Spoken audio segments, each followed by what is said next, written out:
আজ তোমাদের সাথে শেয়ার করব খুবই সিম্পল এবং মাত্র কয়েকটি উপকরণ দিয়ে এগ স্যান্ডউইচ। অনেক সময় আমরা রেস্টুরেন্টে বা বাইরে কিনে খাই, আর কিনে খেতে হবে না, খুবই সহজে তোমরা বাড়িতে বানিয়ে ফেলতে পারবে রেস্টুরেন্ট স্টাইলে এই স্যান্ডউইচ। আসসালামু আলাইকুম, কেমন আছো তোমরা সবাই? নতুন একটি রেসিপিতে তোমাদের সবাইকে স্বাগত জানাই। এরকম করে এগ স্যান্ডউইচ বানালে আমাদের সকালের ব্রেকফাস্ট একদম জমে যাবে, আর ছোট থেকে বড় সবাই খুবই পছন্দ করবে, আর রেস্টুরেন্টে কিনে খেতে হবে না। দেখে নাও তাহলে আজকের রেসিপি। ভিডিও শুরু করার আগে একটা রিকোয়েস্ট, চ্যানেলটিকে যদি সাবস্ক্রাইব না করে থাকো তাহলে সাবস্ক্রাইব করে দিও, আর ফেসবুক থেকে দেখলে পেজটাকে ফলো করতে ভুলো না। এগ স্যান্ডউইচ বানানোর জন্য আমি এখানে নিয়েছি হচ্ছে কয়েকটা ব্রেডের চারদিকটা আমি কেটে নেব, আর এই চারপাশের অংশগুলো আমরা ফেলে দেব না, এগুলো দিয়ে ব্রেড ক্রাম্ব হয়ে যাবে, এটাকেও আমরা কাজে লাগিয়ে দেব। তো এরকম করে সবগুলো ব্রেডের চার সাইড আমি কেটে নেব।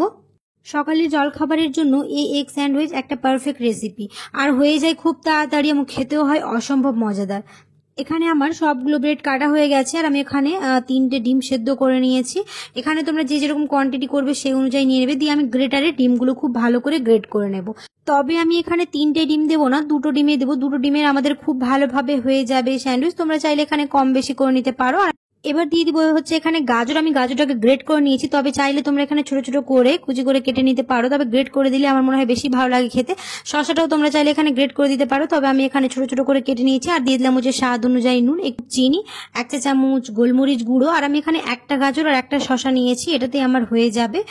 এখানে অনেকগুলো হয়ে যাবে। দিয়ে আমি খুব ভালো করে মিশিয়ে নেব। খুব ভালো করে যখন আমাদের মেশানো হয়ে যাবে তখন এর মধ্যে অ্যাড করব হচ্ছে মেয়োনিজ। এখানে আমি প্রায় ওই পরিমাণ অনুযায়ী তোমরা দিয়ে দেবে এখানে, তবে আমি এখানে 2 থেকে 3 চা চামচের মতো মেয়োনিজ দিয়েছি। দিয়ে আবার খুব ভালো করে মিশিয়ে নেবো। ব্যাস, আমাদের স্যান্ডউইচের ব্যাটারটা একদম রেডি হয়ে গেছে। আর দেখতে পেলে কত সহজে হয়ে গেল, আর মাত্র কয়েক মিনিটে তোমরা বানিয়ে ফেলতে পারবে।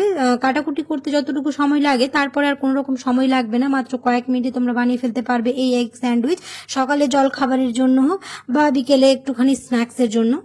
এটা যেমন হেলদি তেমনই সুস্বাদু, আর ছোট থেকে বড় সবাই খুবই পছন্দ করে। বাচ্চাদের টিফিনে যদি আমরা এরকম এগ স্যান্ডউইচ বানিয়ে দিই তাহলে কোন পলকে টিফিন শেষ করবে আমরা বুঝতেই পারবো না, এটা এতটাই মজাদার হয়। দিয়ে আমি পাউরুটির মধ্যে যে পুরটা আমরা রেডি করে রেখেছিলাম সেটা দিয়ে এবার তোমরা পছন্দ মতো এখানে শেপ দিয়ে কেটে নিতে পারো, তবে আমার মনে হয় স্যান্ডউইচের শেপ এরকম করে কাটলে বেশি ভালো লাগে দেখতে। দিয়ে আমি এরকম করে সবগুলোই বানিয়ে নেব। আর দেখতে পেলে কতটা সহজ এই এগ স্যান্ডউইচ বানানোর, মাত্র কয়েকটি উপকরণ দিয়ে ঘরোয়া উপায়ে তোমরা বানিয়ে ফেলতে পারবে এগ স্যান্ডউইচ। আর রেস্টুরেন্টে বা বাইরে কোথাও খেতে যেতে হবে না, বাড়িতে খুবই সহজে বানিয়ে ফেলতে পারবে। আশা করছি আমার আজকের রেসিপি বুঝতে তোমাদের কোনো অসুবিধা হয়নি, আর আজকের রেসিপি তোমাদের ভালো লেগেছে। যদি ভালো লেগে থাকে তাহলে অবশ্যই একটা লাইক করে দিও, আর কমেন্টে জানাতে ভুলো না কেমন হয়েছে।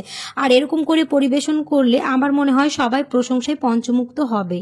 দেখা হবে খুব শিগগিরই পরের একটি নতুন রেসিপিতে। সবাই খুব ভালো থাকবে, সুস্থ থাকবে, সাবধানে থাকবে।